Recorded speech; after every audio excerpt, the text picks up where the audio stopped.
अगर मन खाली हो जाए तो फिर हम उसमें कुछ ऐसी चीज़ें डाल सकते हैं, कुछ ऐसे विचार डाल सकते हैं जिनसे हम अपने मन की बकबक को शांत कर सकते हैं, हमारे मन को शांत कर सकते हैं। जो विचारों का सैलाब हमारे मन में चलता रहता है उन्हें हम रोक सकते हैं। और अगर एक बार मन की बकबक रुक जाए तो फिर हम मन से जो चाहें वो करवा सकते हैं। इसीलिए अगर मन को खाली करना चाहते हो तो इस कहानी को सुनना आपके लिए बहुत ज़रूरी है। एक बार की बात है, एक नगर में एक युवक रहता था। उसका नाम गोपाल था।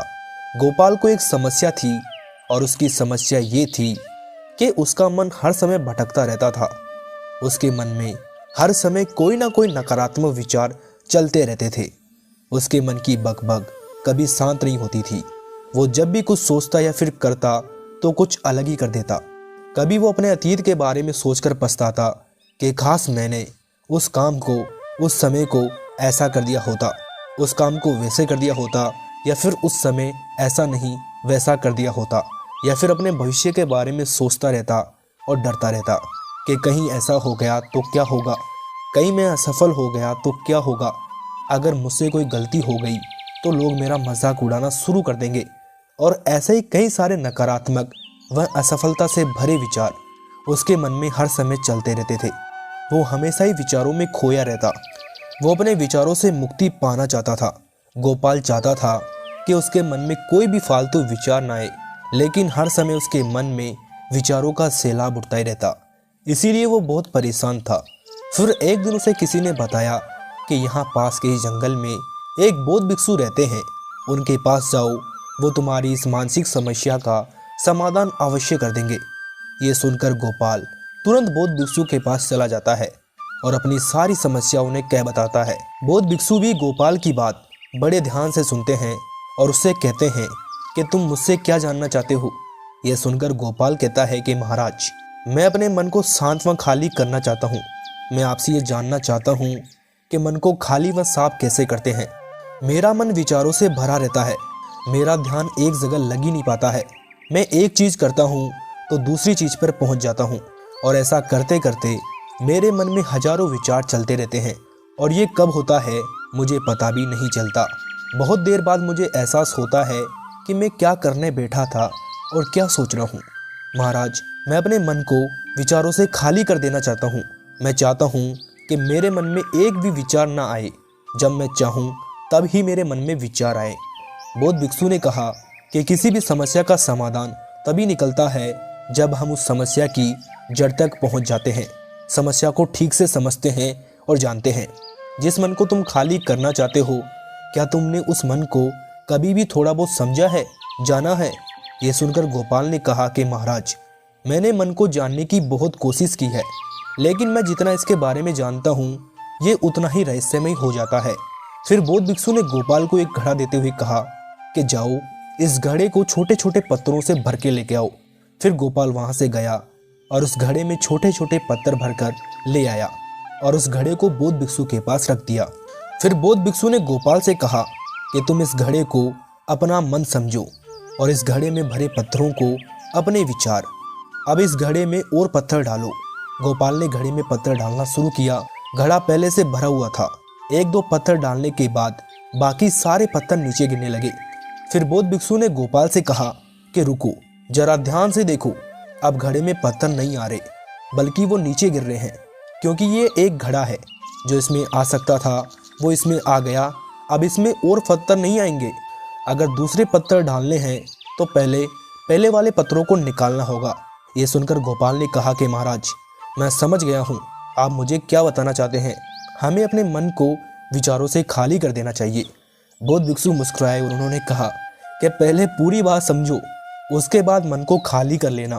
फिर बौद्ध भिक्षु ने गोपाल से कहा कि हमारा मन इस घड़े के बिल्कुल उल्टा है, क्योंकि घड़े को तुम पत्थरों से भर सकते हो, लेकिन मन को विचारों से नहीं भर पाओगे, क्योंकि मन तो हमेशा खाली रहता है।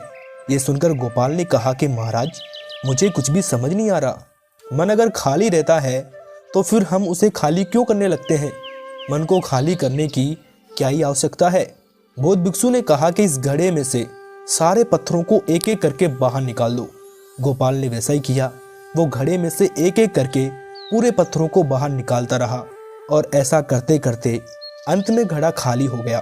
फिर बौद्ध भिक्षु ने गोपाल से कहा कि देखा तुमने, जब तुमने एक एक पत्थर को घड़े से बाहर निकाला तो यह घड़ा खाली हो गया।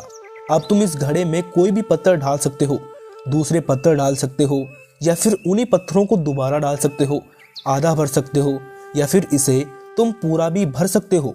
गोपाल ने कहा कि महाराज, मैं भी तो यही कह रहा हूँ कि मुझे अपने मन को खाली करना है।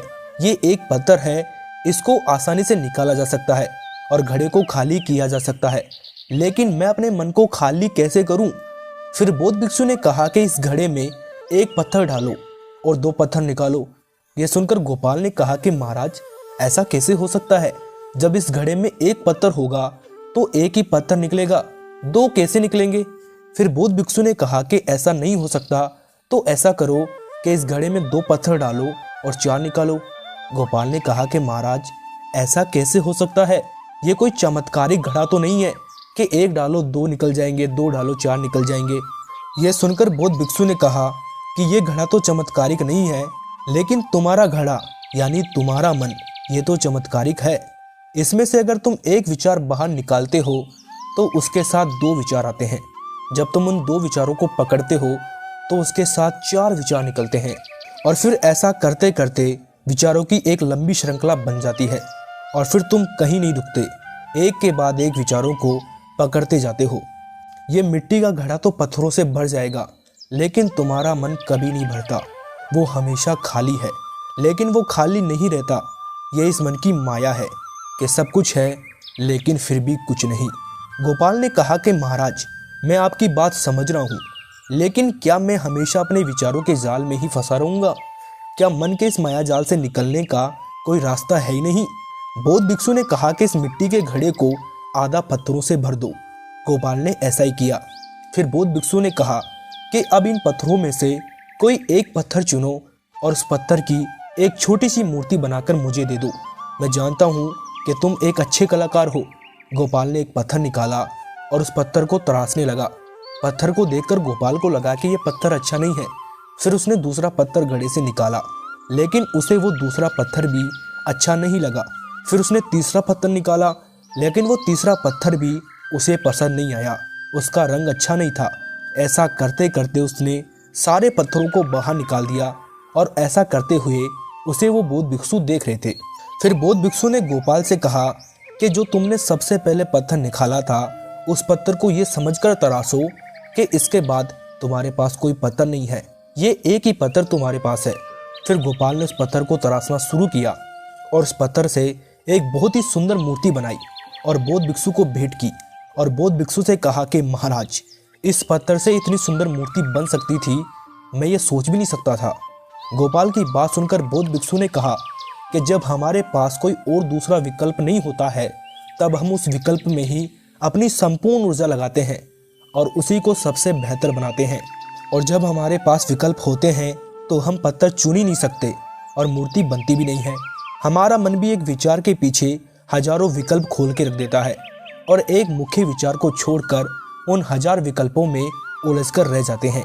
गोपाल ने कहा कि मैं आपकी बात को अच्छी तरीके से समझ गया हूँ, लेकिन अब मुझे क्या करना चाहिए, आप मेरा मार्गदर्शन कीजिए। बौद्ध भिक्षु ने गोपाल से कहा कि मन को खाली और साफ करना कोई 1-2 दिन का काम नहीं है, ये बहुत लंबी प्रक्रिया है। तो क्या तुम इसके लिए तैयार हो? गोपाल ने कहा कि हाँ, मैं तैयार हूँ, चाहे कितनी भी लंबी प्रक्रिया क्यों ना हो। फिर बौद्ध भिक्षु ने गोपाल से कहा कि मन को खाली और नकारात्मक विचारों से दूर रखने के 6 तरीके हैं। आओ उन्हें एक एक करके समझते हैं।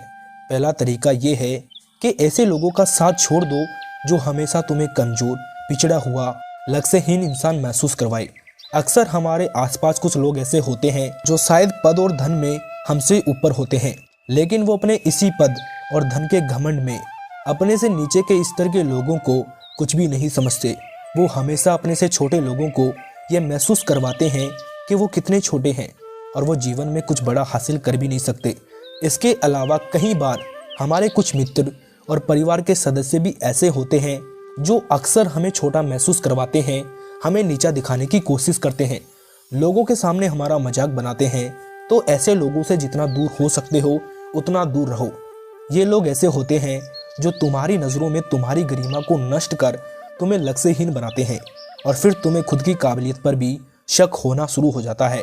तुम्हारे अंदर खुद के प्रति और दुनिया के प्रति नकारात्मक भावना आ जाती है और ये नकारात्मक विचार तुम्हें मानसिक तनाव और चिंता की तरफ ले जाते हैं। दूसरा तरीका ये है कि तुम बहुत ही कम और चुनिंदा लोगों को अपना मित्र बनाओ। ऐसे लोगों को ही अपना मित्र बनाओ जिनसे तुम कुछ सीख सकते हो, जिनकी तुम इज्जत कर सको, जो तुम्हारी भावनाओं को समझ सके, जिनकी सोच तुमसे मेल खाती हो, जो जीवन में आगे बढ़ने में तुम्हारी सहायता करे। हमारे जीवन और चरित्र में हमारे माँ बाप के बाद हमारे मित्रों का ही सबसे ज़्यादा योगदान होता है, इसलिए मित्रों का सही होना भी बहुत आवश्यक है। ऐसा कहा भी जाता है कि तुम उन 5 लोगों का औसत हो जिनके साथ तुम अपना सबसे ज़्यादा वक्त बिताते हो। अगर तुम्हारे आसपास के 5 लोग जिनके साथ तुम अपना सबसे ज़्यादा वक्त बिताते हो वो ईमानदार है, तो धीरे धीरे तुम भी ईमानदार होना शुरू कर दोगे। अगर वो 5 लोग अमीर हैं तो तुम भी अमीर बनना शुरू कर दोगे। मेरे कहने का मतलब है कि तुम वही बनते हो जैसे लोगों के साथ तुम अपना समय बिताते हो। किसी महान दार्शनिक ने कहा था कि तुम मुझे किसी भी इंसान के मित्रों से मिलवा दो, मैं उसके मित्रों को देखकर उस इंसान का भविष्य बता दूंगा। हमारी सबसे बड़ी समस्या ये है कि हम लोगों को ना नहीं बोल पाते हैं। जिन लोगों को हम पसंद नहीं करते, ना चाहते हुए भी हम उन नकारात्मक लोगों के साथ अपना वक्त बिताते रहते हैं। इसीलिए हमें सबसे पहले उन लोगों को अपनी ज़िंदगी से ना बोलना है जिनके साथ रहकर हमें ये लगता है कि ये हमारी ज़िंदगी खराब कर रहे हैं। अगर ये हमारी ज़िंदगी में ना हो तो हम शायद ज़्यादा खुश रहेंगे। तीसरा तरीका है कि तुम अपना अतीत नहीं बदल सकते, लेकिन तुम अपना वर्तमान अवश्य बदल सकते हो।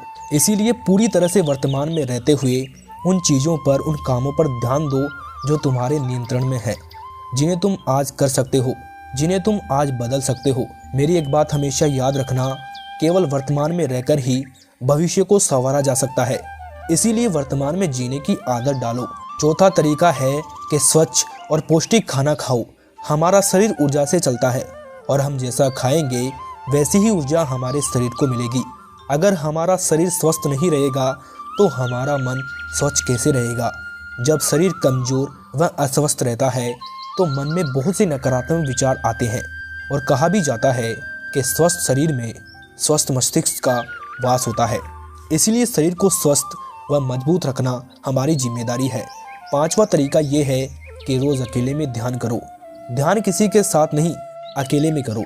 ध्यान करने का सबसे उपयुक्त समय सुबह या फिर रात को सोने से पहले होता है, लेकिन अगर तुम्हें आसानी से ध्यान में गहरा जाना है तो रात का समय सबसे उपयुक्त है। रात में सोने से पहले ध्यान करने से नींद में भी सुधार होता है और गहरी नींद आती है। ध्यान करने के लिए तुम अपनी सांसों पर अपना ध्यान केंद्रित कर सकते हो या फिर तुम अपने मन में उठने वाले विचारों पर भी अपना ध्यान केंद्रित कर सकते हो। मन में उठने वाले विचारों पर ध्यान देने से ध्यान करने वाले को ज़्यादा फायदा होता है, क्योंकि इसमें आसानी से गहरे ध्यान में उतरा जा सकता है। अगर तुम ध्यान नहीं कर सकते हो तो रोज़ कुछ समय खुद के साथ अकेले में बिताओ। खुद के व्यवहार को जानने की कोशिश करो, देखने की कोशिश करो कि मन में किस तरह के विचार उठ रहे हैं। ध्यान करने से विचारों की तीव्रता कम हो जाती है, जिससे तुम्हारे मन में नकारात्मक विचार कम आते हैं। छठा और आखिरी तरीका, तुम नई नई जगह घूमने जाओ, क्योंकि एक पुरानी कहावत है कि एक लंबी यात्रा आपको 100 किताबों से भी ज़्यादा ज्ञान देती है। तुमने देखा होगा कि गौतम बुद्ध साल के 9 महीने लगातार घूमते ही रहते थे। उनके घूमने के पीछे का एक कारण ये भी था कि नई जगह पर जाने से मन को नयापन महसूस होता है, जिससे हमारा मन उत्साहित रहता है। फिर बौद्ध भिक्षु ने कहा कि मन के जाल में मत फंसो, मन को खाली करने की कोशिश मत करो, ध्यान को केंद्रित करो, अपने ध्यान में एकाग्रता लाओ। जो कर रहे हो उसे अंतिम समझकर करो। उस काम को ऐसे करो कि उसके बाद तुम्हें कुछ भी नहीं करना है। और जब दूसरे विचार पर कार्य करो तो सिर्फ उसी पर करो, किसी तीसरे विचार पर नहीं। मन के माया जाल से निकलना इतना आसान नहीं है, लेकिन अभ्यास करने से सब कुछ पाया जा सकता है।